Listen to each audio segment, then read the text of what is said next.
Oi, deusas! Começando mais um super episódio dessa temporada que vocês já perceberam que tá surreal e eu tenho certeza que você já anotou aí, colocou para despertar o celular para não perder nenhum porque tá incrível. Nós estamos hoje no Sesc Palladium, como sempre, vocês sabem que aqui tem convidado especial que Bárbara vai apresentar agora. Hoje eu tô com a Paola, eu já tô essa Paulina, meus irmãos Bracho. Hoje a gente tá com a Val, nutricionista, filha da Mariângela e do São Paulo, irmã do Rafa e da Camila. Val, além de nutricionista, é também terapeuta reikiana, uma das almas mais amorosas e caridosas que eu conheço, um coração incrível. E ela vai falar com a gente hoje sobre um tema muito legal que eu e Dri estamos mega ansiosa para falar sobre esse tema. A gente precisa. Que ele nos atravessa. E Val, seja muito bem-vinda. Seja muito bem-vinda. Se apresente. Obrigada, meninas. Obrigada pelo convite, né? É um prazer estar aqui, acompanho o podcast, então, assim, é um orgulho ver vocês crescendo cada vez mais e essa temporada, assim, né, com assuntos pertinentes, relevantes e associações, assim, incríveis. É um prazer. Meu nome é Valquíria, eu sou nutricionista há 14 anos, esse ano completa 14 anos de formação. Nem sempre trabalhei com nutrição clínica, né? Por 10 anos eu trabalhei mais na área de gestão e aí era uma gestão misturada, era gestão de pessoas, processos, enfim, né, projetos.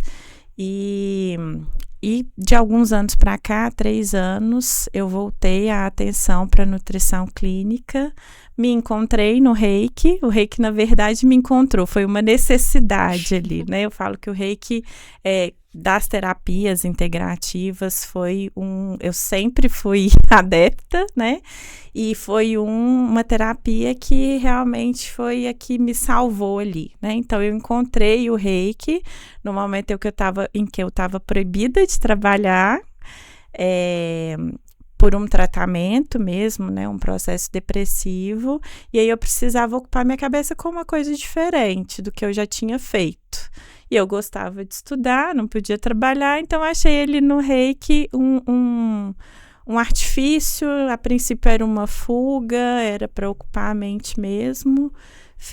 Comecei a me auto-aplicar, na época eu usava medicação alopática e percebi que com as aplicações eu comecei a entrar no processo ali de desmame da medicação, melhoria do humor, né, da relação com a autoimagem, com o meu corpo, como eu me posicionava para o mundo, com relação à minha profissão, que eu achei que estava perdida naquele momento.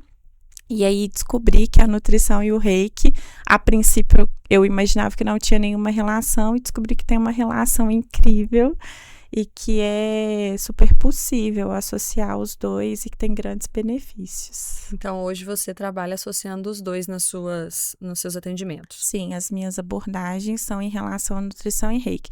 Tanto quanto eu vou atender, por exemplo, clientes de nutrição, né?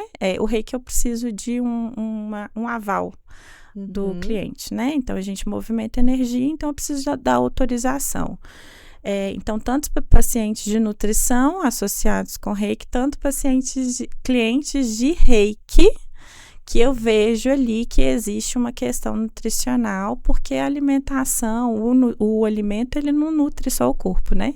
Ele nutre o corpo, ele nutre a alma, ele nutre a mente, e a gente já sabe que tem alguns nutrientes que potencializam algumas funções energéticas e outros que podem ali causar algumas disfunções, né? Então, trabalhando principalmente com transtorno, com compulsão, com ansiedade alimentar, o Reiki é um ótimo aliado. Que bom que você já puxou a pauta. Então, vamos lá, vamos começar aí, ó. A gente trabalhando, né, os 7 pecados nessa temporada nossa, e a gente falou sobre a gula num episódio, onde a Adri falou sobre as questões dela, né, as minhas vocês já conhecem, Val é minha nutricionista também, apesar de eu não cumprir muito bem como eu deveria, porque eu gosto muito de doce. É uma cliente que dá muito trabalho. É uma cliente que dá muito trabalho.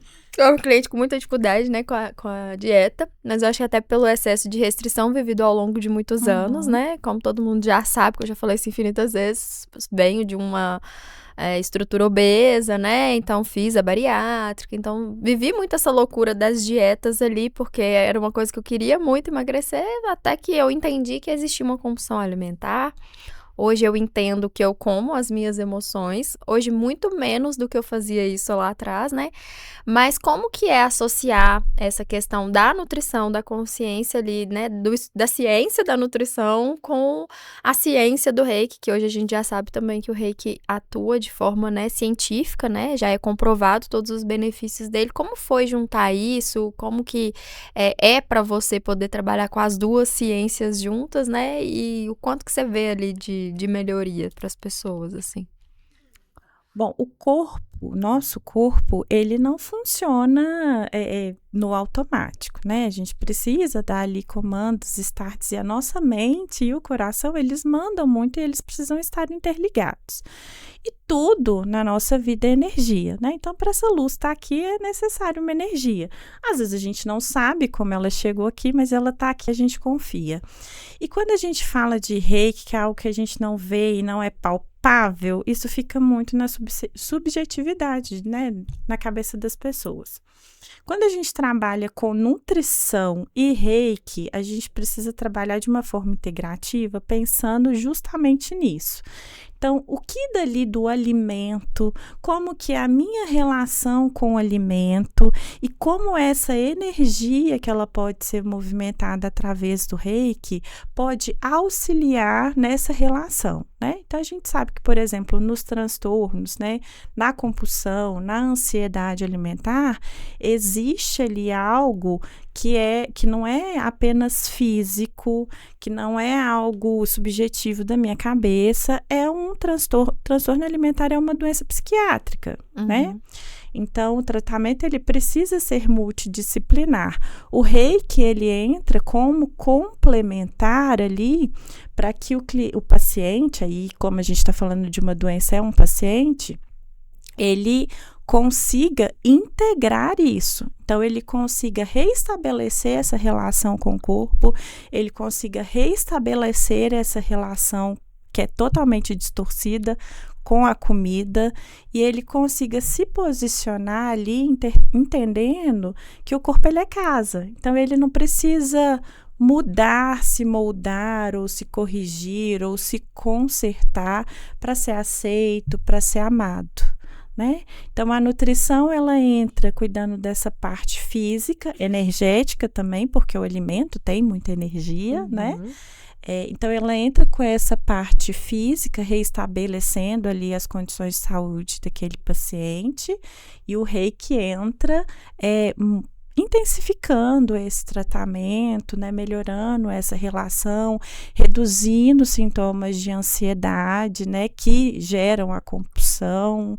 Então, é reestabelecendo aí essa harmonia entre alimento, corpo e a visão que a pessoa tem sobre ela mesma. E você vê diferença, não sei se você pode dizer isso, mas de pacientes que você antes trabalhava apenas abordagem nutricional e pacientes que depois começam uma abordagem do Reiki também associada, e você vê diferença, melhorias, né? Trazer realmente uma tranquilidade a mais para seguir a dieta ou para tratar esses transtornos, esses distúrbios alimentares. Como eu falei, o tratamento desses transtornos, eles precisam ser multidisciplinares, né? Então, normalmente o paciente, ele já está sob atendimento psicológico e muitas vezes psiquiátrico. E aí, a gente, com o Reiki, é possível perceber a diferença porque ele integra melhor essa visão. Então, muitas vezes o Reiki mexe em campos sutis que conseguem trazer à tona percepções que talvez uma terapia, ela demore, uma terapia tradicional, vamos falar assim, ela demore mais um tempo para que ele tenha essa tomada de consciência, né? Esse trabalho precisa ser muito responsável, com muita gentileza, mas a gente percebe, assim, que nessa manipulação de energia, junto com a psicoterapia, junto com a nutrição, muitas vezes junto com algum uso de medicação, a gente recupera muito mais rápido. Tem um estado ali de remissão, né, dos sintomas.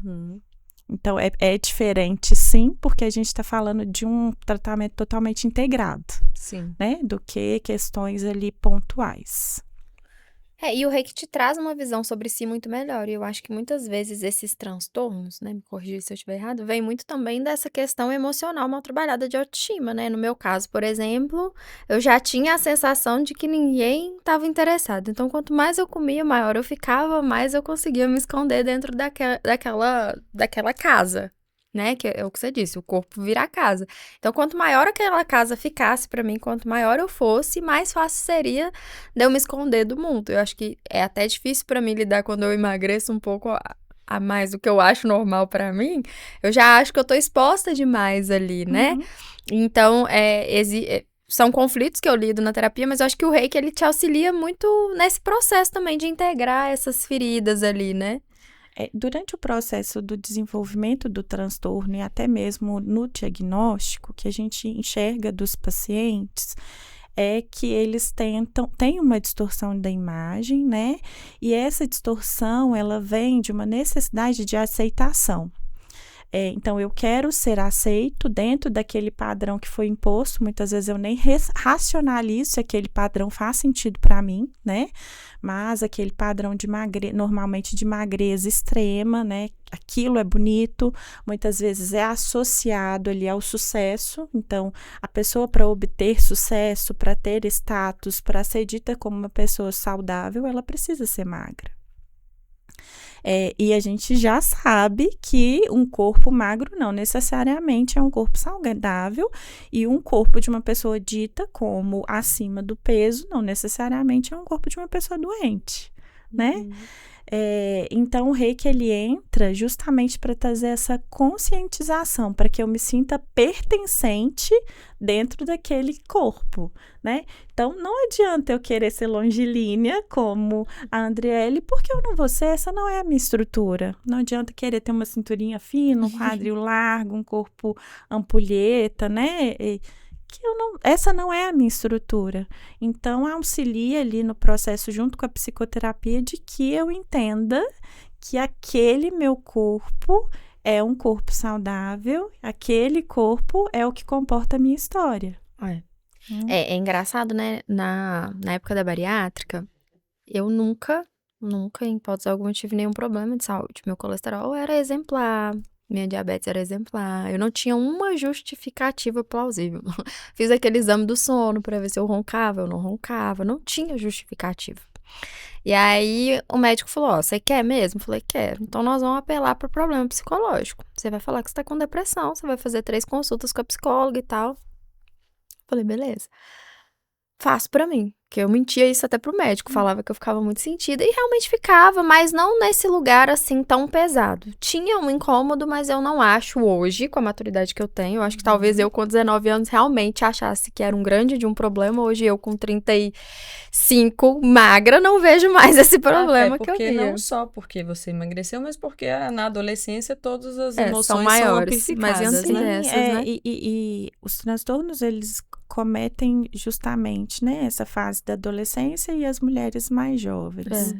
Então, estima-se que aí de 7 a 10% da população mundial sofre ou vai sofrer algum tipo de transtorno durante a vida. E quando a gente fala de 7 ou 10% da população mundial, a gente está falando de centenas de milhões de pessoas. É muita gente. Né? E ele tem uma causa multifatorial. E a questão cultural e social é uma das causas. Porque dentro do meu contexto de amizades, eu era a única gorda. Então, aquilo, primeiro, era um pesado. Então, eu ficava meio ali. Eu era a única que não estava dentro de um padrão estrutural. Então, eu lembro que eu fiz as sessões, e aí, na última sessão, eu tinha ido pro sítio com a minha família, e eu cheguei de marquinha. Eu lembro, claramente, a psicóloga falou comigo assim, engraçado, você falou pra mim que não usava biquíni. E aí eu fiquei toda desconcertada e falei, não, é porque eu tava com a minha família, da minha família eu não tenho vergonha. Eu lembro de eu claramente falar isso pra ela, e aí ela me deu o laudo, daí eu consegui fazer a cirurgia, né, porque até então não tinha conseguido, porque eu realmente não tinha um motivo em quesito saúde, tipo, tá com colesterol muito acima pra idade dela, não. Eu era exemplar, eu era um exemplo. Quem pegava os meus exames, os de hoje, magra, são 1000 vezes piores do que os da Porque você época. tinha 19 anos, né? E Também porque eu pode não ser. retenho mais a mesma quantidade de vitamina, né? Porque hoje o meu grande problema está relacionado às vitaminas, já que a bariátrica, ela faz com que a gente não consiga manter, né? Absorver Uhum. É. quantidade. E aí é muito isso mesmo, de como que na minha cabeça o problema era único e exclusivo. Mas você Um sofreu corpo- algum tipo de, hoje que a gente chama de bullying, na nossa época nem tinha esse nome, né? Ninguém falava sobre isso, era Mas zoeira. causava a mesma Causava dor. a mesma dor e os mesmos traumas, deixava as mesmas marcas e a gente traz elas, muitas delas até Com hoje. certeza. Porque a adolescência é uma fase que eu acho que é muito cruel, porque em época de escola ninguém poda o que fala, né? Não. Ninguém, E todo mundo quer ser aceito, né? todo Então mundo é quer uma ser aceito, disputa, né? e aí tem uma disputa por desmerecer o outro, hoje muito menos, porque hoje se fala sobre o bullying e não poder fazer isso, então existe, mas existe uma quantidade menor, porque se fala sobre isso, mas na nossa época não falava, então era a zoeira, e aí tinha sempre o que zoa, o zoador, o que é mais legal, e aí ele assim mesmo, ele zoa todo mundo. Tinha muito bullying. Você sofria bullying Desde os 10 anos de idade, né? Porque eu ganhei peso ali aos 10, né? E até os... Eu fui modelo, né? De passarela fotográfica até os 7 para 8 anos. Dali pra frente eu comecei a engordar muito. Então, dos 10 anos pra frente, que eu tava ali na 4ª pra 5ª série, eu comecei a sofrer o bullying. Na época do ensino médio, eu aprendi uma forma de contrapor o bullying. E aí sim, eu acho que eu sofri de fato uma depressão nessa época, porque eu era boazinha, eu fazia tudo pra todo mundo, eu gastava um dinheiro que eu nem tinha pra comprar presente pras minhas amigas, eu queria sempre reunir todo mundo na minha casa, então eu era. Você queria ser aceita. Eu Uhum. queria que as pessoas gostassem de mim a todo e a qualquer custo. Até mesmo então, para que não fizessem bullying para que eu com não você. sofresse o bullying, porque eu já tinha sofrido bullying num outro período, então eu não queria viver com aquilo. Além disso, depois de adulta, né? Adulta, assim, porque com 18 para 19 você não é adulto ainda, mas a sociedade diz que a gente já é adulto, né? Tinha a questão de que nunca era escolhida em nenhuma balada, porque um corpo gordo ele não chama atenção como um corpo magro. Então tinha essa questão. E tinha também um pesar muito grande o da autocomparação. E bullying dentro de casa mesmo. Eu fico brigando às vezes com meu pai, falo, pai, você era muito cruel, porque meu pai era muito cruel. Eu sei que ele falava com o intuito de que eu acordasse para a vida e falasse assim, não, você vai emagrecer. Mas o meu pai era tipo, tá igual um colchão amarrado. Meu Deus. Tá. O bullying começava dentro de casa. Era coisas assim, essa roupa não vai ficar boa em você porque você é uma baleinha. Então, assim, eram coisas que às vezes eu sei que ele falava com o intuito de que eu me conscientizasse e falasse, vamos, né, agora eu quero fazer uma dieta. Mas era muito, hoje eu entendo, por exemplo, que seria muito mais legal se ele falasse, todo mundo da família agora vai pra academia. Todo mundo da família agora vai fazer uma Então, dieta. minha filha, eu tô preocupado com a sua saúde. Isso. Exatamente. Né? Eu tô preocupado com o que você pode sofrer fora de casa. Vamos que comprar eu te alguma protejo. coisa Lá pra gente fora eu não poder posso, fazer uma que dieta, nós né? podemos fazer. E não tinha. A questão do transtorno da compulsão ou da ansiedade alimentar, ele começa na distorção da relação com a comida e em coisas sutis. Né? Então, eu vou deixar de me alimentar porque eu sei que se eu não ingerir, eu vou emagrecer. Uhum. Só que isso vira uma doença quando esse comportamento ele fica persistente. Né? Então, eu começo a pular refeições propositalmente para eu ter uma ingestão calórica bem menor, fazer jejum muito prolongado, sem nenhum tipo de acompanhamento, e muitas vezes 24 horas de falta de ingestão de qualquer alimento ali, só a água, que não tem caloria, né? Ou então, eu começo a ter um comportamento compulsório, então eu como, só que eu como em excesso, depois vem a culpa e com essa culpa eu preciso ter um comportamento que vai compensar. Então, eu preciso de alguma forma eliminar aquele excesso que eu ingeri. Então, tem as questões que, né, vão propiciar o vômito ali, ou então ingestão de laxantes e diuréticos, ou até mesmo a execução, né, exercitar, assim, de forma excessiva para ter um gasto calórico maior para compensar aquele excesso que eu consumi. E tem a questão do transtorno de compulsão alimentar, que eu tenho episódios repetidos de compulsão, então de consumo excessivo ali de uma refeição, de um alimento, mas ele não vem seguido, ele vem seguido da culpa, né? Mas ele não vem seguido de uma atitude ali compensatória, de uma punição.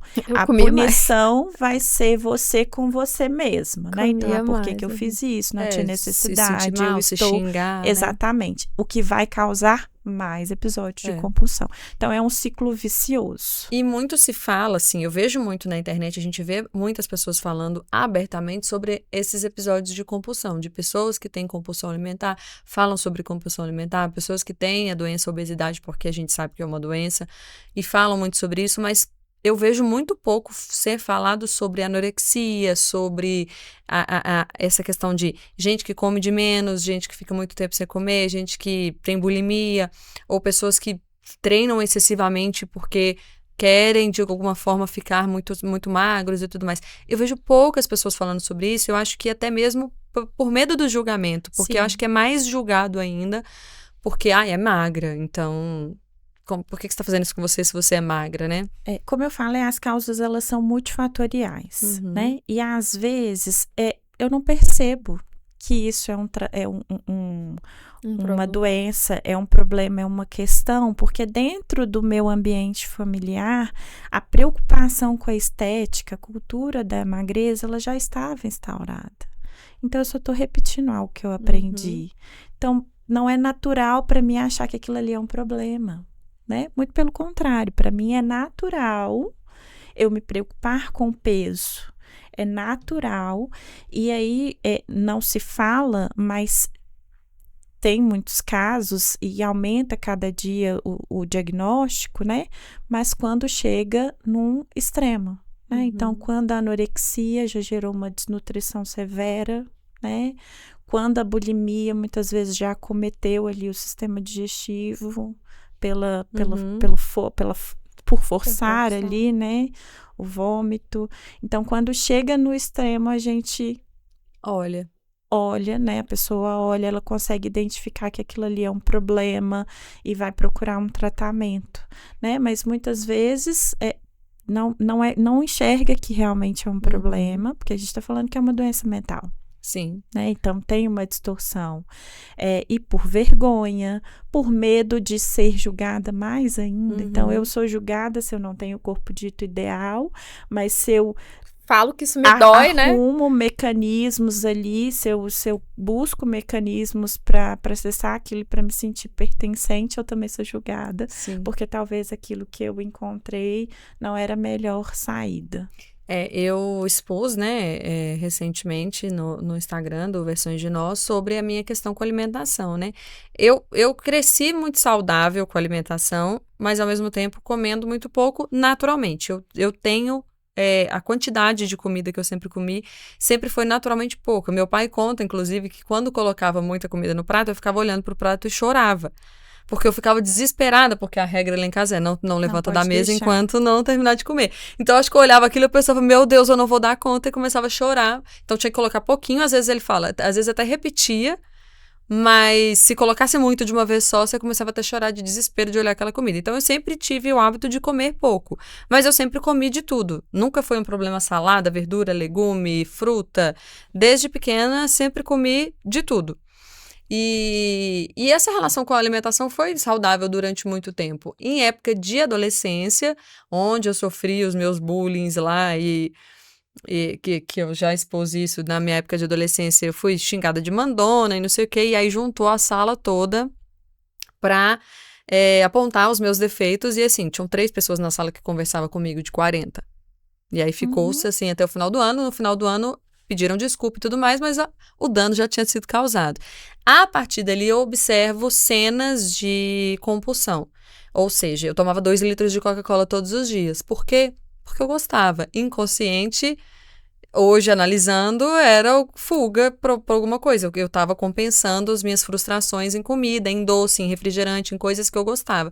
Então eu comia uma caixa de chocolate numa sentada, 2 litros de refrigerante todos os dias, açúcar todos os dias, tanto que foi uma época em que eu descobri, na época que eu tinha ovário policístico. Hoje eu não sofro disso mais, porque era totalmente algo relacionado à alimentação. Sim, a resistência insulínica. E aí eu adquiri um pouquinho de peso. E vou falar que eu fiquei obesa? Não. Mas eu engordei pro padrão que eu sempre tive. O longilínea, eu fugi dele. E aí começaram, na época de ensino médio, eu já não sofria bullying mais por essas questões de mandona, nem tudo mais. Mas eu sofri, escutava, eu passava, falava rabeta de R6, porque hoje eu sei que o R6 é uma moto que é embunduda, né? E aí era rabeta de R6, era a bunda maior do que tudo, a bunda chega antes dela. Nossa senhora, a calça dá pra ver a celulite de tanto furo que tem na bunda, que a bunda é gigante, porque de fato quando eu ganho peso, eu ganho da cintura para baixo. Então, a bunda ficou maior. E aquilo começou, eu escutar os outros eu falar, ali começou o meu transtorno alimentar. Porque aí eu lembro de ter dias em que eu só comia tomate.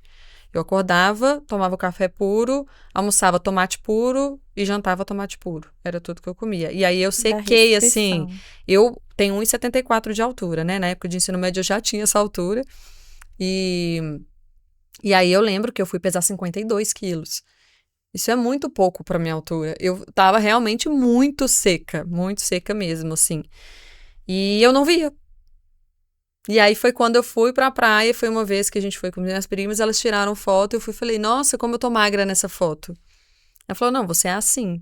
Ali foi a primeira vez que eu vi que talvez eu enxergasse o meu corpo de uma forma diferente, mas não bateu o alerta de transtorno alimentar. Eu fui identificar meu transtorno alimentar agora, de mais velha, analisando que as pessoas comem diferente de mim, que as pessoas têm uma relação diferente da minha com a alimentação e observar as pessoas que me amam pontuando coisas tipo, não tem necessidade disso aqui. Isso é importante que você tenha ali uma rede de apoio, né? Para o tratamento, a rede de apoio é fundamental.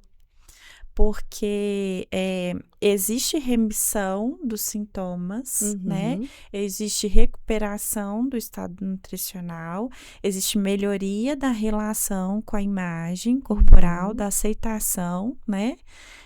Então, de se sentir pertencente àquele corpo, mas falar em cura efetiva, a gente ainda precisa pisar em ovos, né? Porque a gente está falando de uma doença que ela não começa com o alimento, ela começa na dor. Né? Isso que eu ia perguntar, você observa isso nos seus pacientes?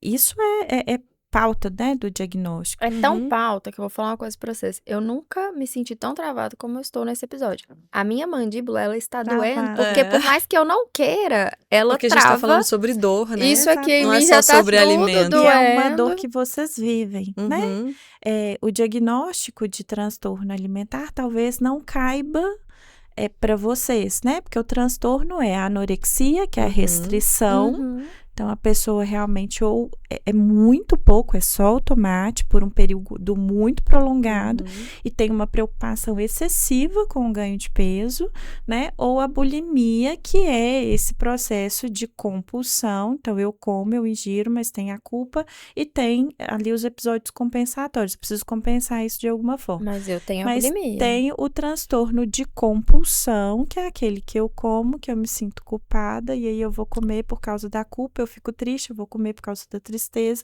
para suprir ali uma emoção que muitas vezes eu não consigo identificar.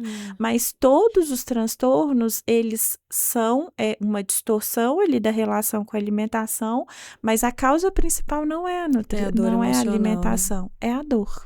E o reiki entra nisso também, o como reiki ajuda. entra nisso, né? Pra gente trabalhar ali com as a dores dor, emocionais. pra gente tentar destravar a mandíbula para que eu consiga falar sobre a minha dor, né? Então, assim, nos transtornos a gente consegue identificar, isso não é científico, né? Isso é de clínica mesmo, de experiência clínica profissional, e que tem uma alteração ali no laríngeo, né? Tem uma alteração no plexo solar, que é a questão de como eu me vejo, da minha imagem pessoal, uma alteração ali no chakra sexual, por exemplo, porque comer é prazeroso. Como eu falei, eu não estou nutrindo só o meu corpo, eu estou nutrindo o meu corpo, a minha mente, né? Comer é afeto. A gente se relaciona com a comida, é bolo de aniversário, é ceia de Natal. Então, comer é afeto, a gente tem lembranças afetivas. Eu sei de algum exatamente prato. aonde eu aprendi a usar a comida. Quando eu entrei na parte de ser modelo, todos os sábados eu precisava ir muito cedo pra lá, pra fazer os treinos, pra desfilar, pra tirar foto, e às vezes era muito cansativo. Eu tinha 6 anos de idade, mas era uma coisa que eu queria muito, era um sonho muito grande. E aí a mãe não conseguia lidar com isso. Ela tinha uma dificuldade muito grande de lidar com esse que era o meu sonho. Então o que que ela fazia? A gente saía de lá e eu precisava ter uma dieta restrita porque não é que era restrito, mas eu não podia, já que a minha família tinha tendência, ser uma criança que comeria desenfreadamente coisas erradas. Erradas não, mal colocadas na dieta, né? E Você aí, precisava ter uma disciplina ali, até mesmo pelo que você tinha escolhido naquele momento. exatamente. E Se aí, era certo ou não, se era funcional ou não, é outra história. a minha mãe saía de lá, e aí a primeira coisa que ela fazia era me levar numa lanchonete que tinha em frente, e a coxinha ela era quase maior que a minha cabeça, toda recheada de catupiry, eu consigo sentir o gosto dessa coxinha até hoje, com uma lata de Coca-Cola. Então, dali eu já entendi que quando eu fazia algo que me desgastava muito, que me cansava muito, eu precisava me recompensar com a comida. E aí, ao longo da minha dinâmica familiar, a minha família é uma família de interior, então é uma família que não existe uma possibilidade de não ter fartura. Então, tudo tinha muita comida, inclusive um pedido de desculpa. Um pedido de desculpa, ele não ia sair com a boca. Jamais. Sai com uma comida gostosa. Ele ia sair com aquela comida. Então, eu fui entendendo que a comida nunca era comida. A comida, ela era Emoção. era um pedido de desculpa, a comida era, olha, você se dedicou muito hoje aqui pela manhã, fazendo coisas que não são de crianças, mas que são referentes ao seu sonho, e aí eu vou te dar comida pra compensar. Era uma recompensa. Então, quando eu chego ali na adolescência, que eu não sei lidar com tudo que eu sinto, que a minha cabeça é um turbilhão de pensamentos, em que eu não me vejo em nada daquilo que existe, eu começo a ter uma loucura. Então, por exemplo, a gente estudava juntas, né, com a Camila e tal, e a gente almoçava na escola porque a gente trabalhava. Eu comia a minha marmita e uma marmita única de batata frita. Todos os dias a gente comprava um pote de sorvete no Carrefour e as meninas davam 3, 4 colheradas enquanto eu comia todo o pote de 2 litros de sorvete. E hoje eu olho para essa situação e penso, eu estava gritando por socorro e não existia de forma alguma alguém que olhasse e falasse assim, eu estou te vendo, como que eu posso te ajudar? Era só uma piadinha, porque come demais, né? Por isso que tá desse tamanho, né? E nesse período em que eu mudei de escola, porque eu estudei escola particular minha vida inteira. E aí eu entro num mundo onde as pessoas têm vidas completamente diferentes daquilo que eu entendia como vida. Quando eu chego numa escola estadual e que eu vejo toda aquela coisa assim, de as pessoas saem, as pessoas conversam, as pessoas vivem um mundo diferente do meu. Eu lembro que a primeira vez que uma pessoa falou que morava na favela, eu cheguei em casa, tipo, muito impressionada com aquilo. Mas que as pessoas tinham liberdade de fazer o que elas quisessem, porque eu não tinha muita liberdade de fazer o que eu queria, eu tinha que fazer aquilo que era certinho. Eu começo a querer comer mais ainda. O meu período no Maurício Mogi, eu engordei 20 quilos. Eu saí dos 65... Quando eu entrei no Maurício com 65, que é o meu peso atual, e eu saí do Maurício pesando quase 90 quilos, 87 quilos. Eu engordei mais de 20. Imagina em 3 anos você engordar 22 quilos. É uma coisa surreal. Transtorno não é falta de vontade, Não. né? Não é frescura, não é fraqueza. A gente está falando de uma doença que tem bases ali neurobiológicas e psicológicas, né? E que afeta e tem ligações ali cerebrais relacionadas justamente ao sistema de compensação, ao sistema de controle da impulsividade, à ansiedade. E quando isso está distorcido, você não tem controle mesmo. E muitas vezes você não percebe que você não tem controle.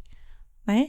Então, era natural para você suprir uma necessidade emocional com o alimento. O alimento era seu abraço, o alimento era o seu acolhimento.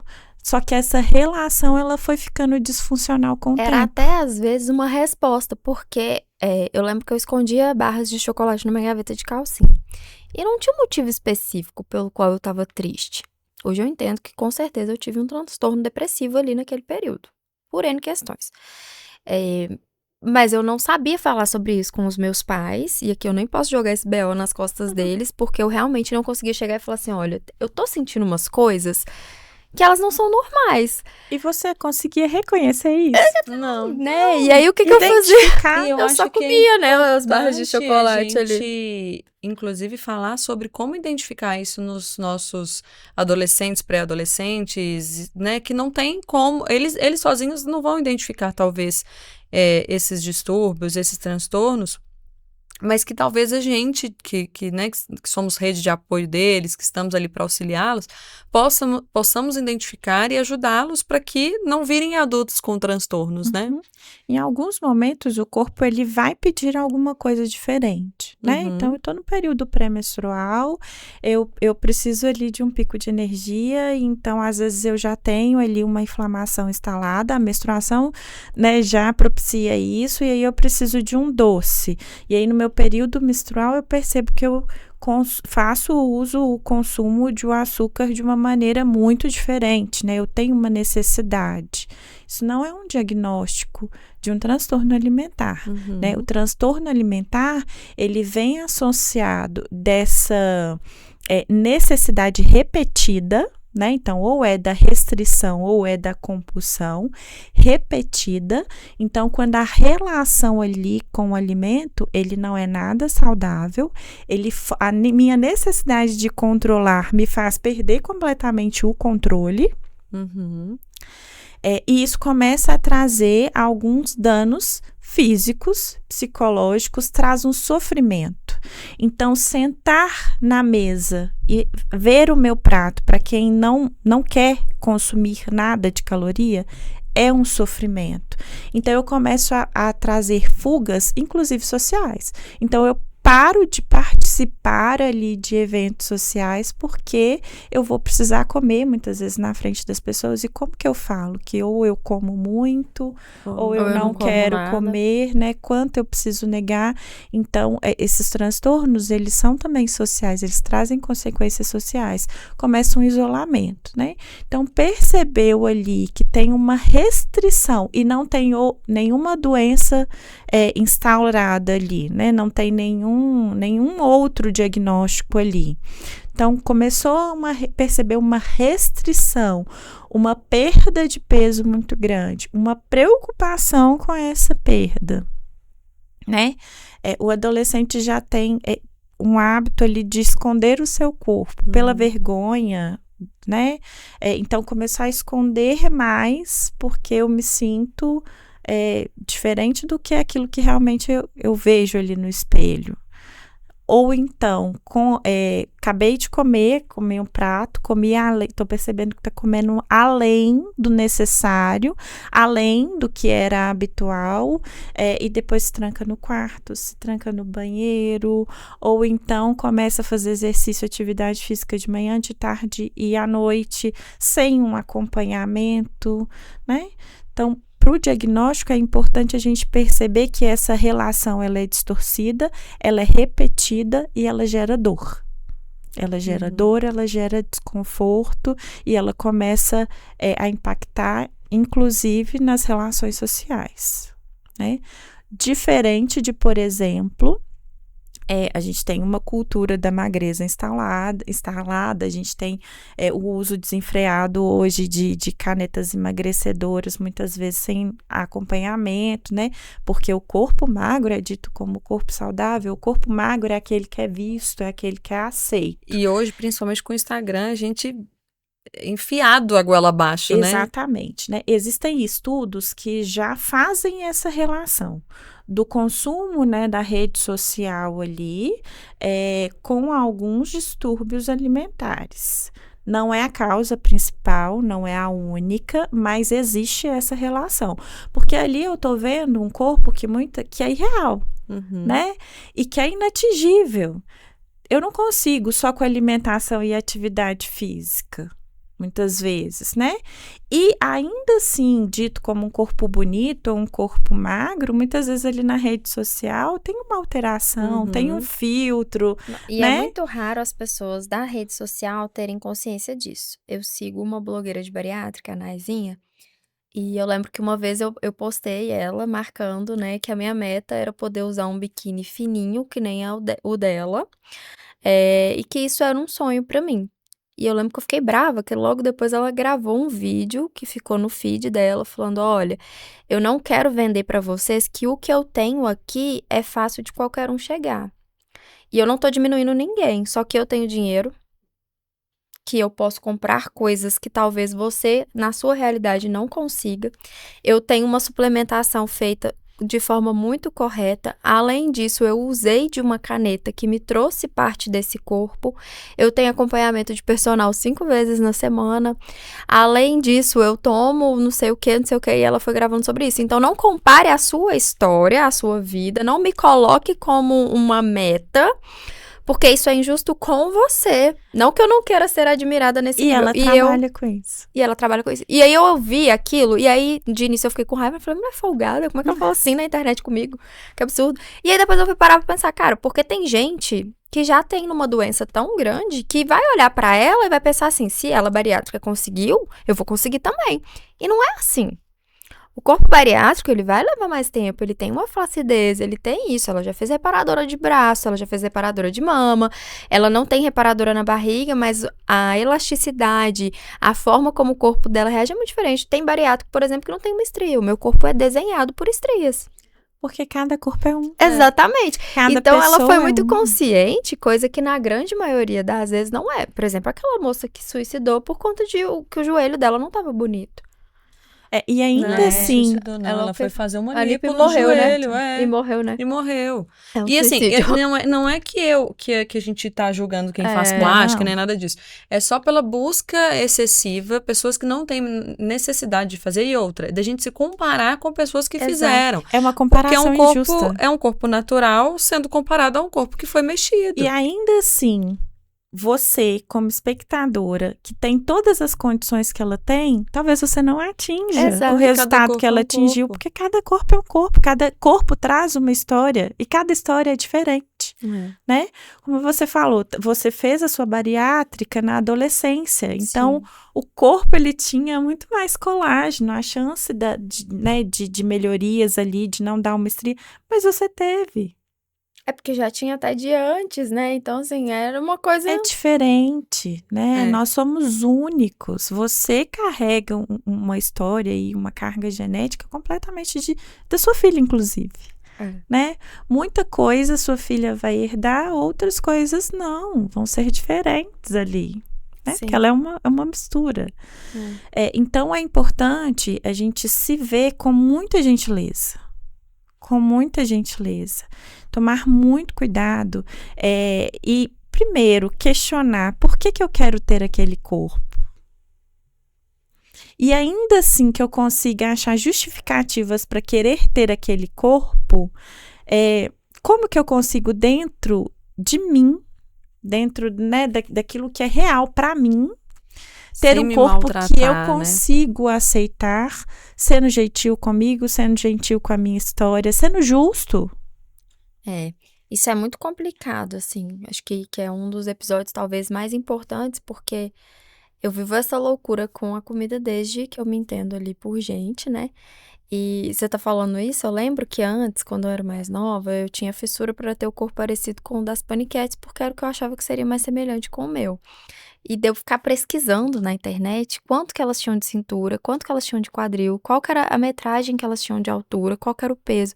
De olhar isso mesmo, a minha cintura tem que ser o mesmo tamanho da cintura da fulana. Eu lembro que eu gostava muito Era o corpo da tiazinha? Não.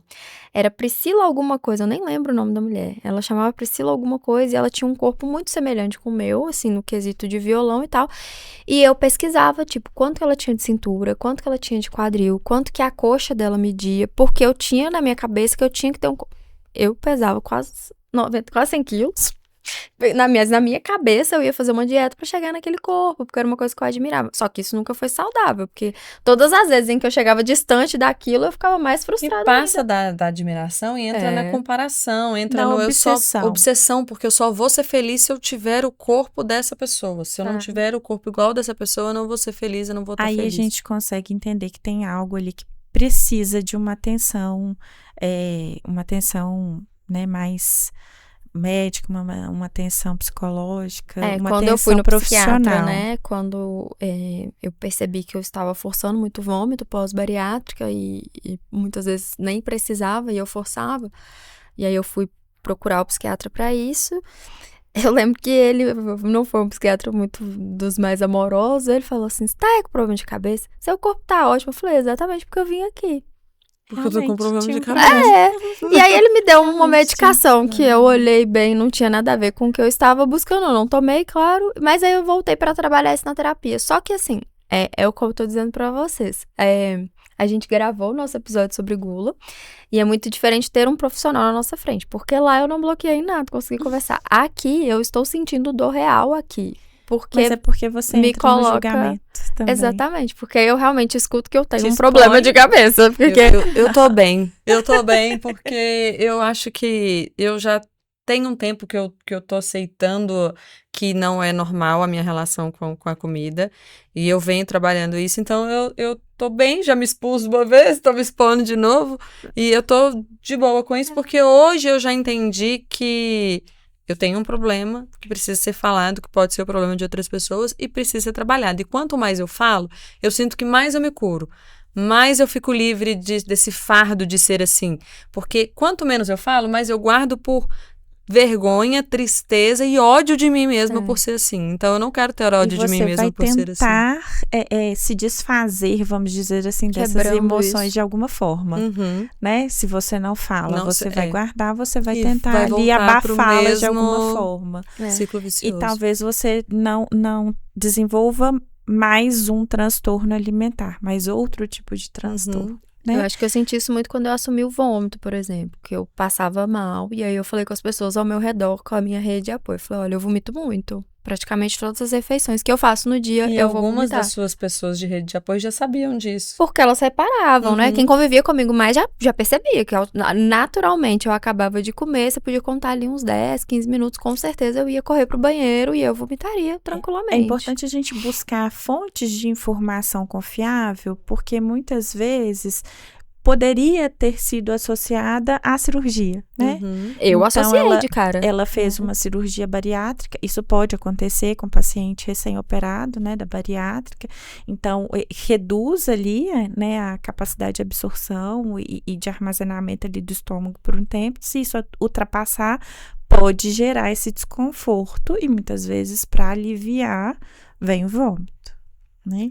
Porque começou, a primeira vez que eu forcei foi porque o médico falou, você não está autorizado a tomar refrigerante. E o meu maior caso de amor na face da terra é o refrigerante. Inclusive, tô fazendo quaresma de refrigerante. Mas tomei água com gás, agonia mesmo. Por quê? Porque eu tenho que compensar. Aquilo não é água com gás, aquilo é refrigerante. Não, gente, é água com E gás. tem mais tá? sódio do que o refrigerante zero. Ela vai a louca, que lê rótulo 24 horas por dia. Isso também é uma preocupação. E aí eu tomei uma Fanta laranja. E eu passei muito mal. Muito mal. Porque meu estômago não dava conta daquilo, né? Eu tinha comido pouco, mas o refrigerante ele fazia assim, bom. Tanto que hoje em dia é um refrigerante que se só tiver ele pra eu beber, eu não vou beber.